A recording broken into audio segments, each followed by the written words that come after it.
নেতৃত্বের ধারাবাহিকতার কারণেই বাংলাদেশে এত উন্নয়ন সম্ভব হয়েছে বলেছেন আওয়ামী লীগের সাধারণ সম্পাদক ওবায়দুল কাদের। দুপুরে ধানমন্ডিতে দলীয় সভাপতির কার্যালয়ে সংবাদ সম্মেলনে তিনি বলেন, বাংলাদেশে সংসদ রয়েছে, সংসদে বিরোধী দল সরকারের সমালোচনা করছে। ওবায়দুল কাদের জানান, অনেক দেশের তুলনায় বাংলাদেশে পর্যাপ্ত গণতন্ত্র রয়েছে।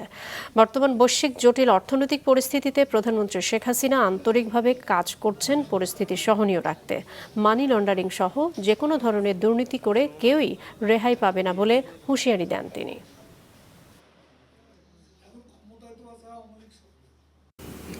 অর্থনৈতিক সংকট, যুদ্ধজনিত কারণে এই পরিস্থিতিতে টিকে থাকাটাই কঠিন।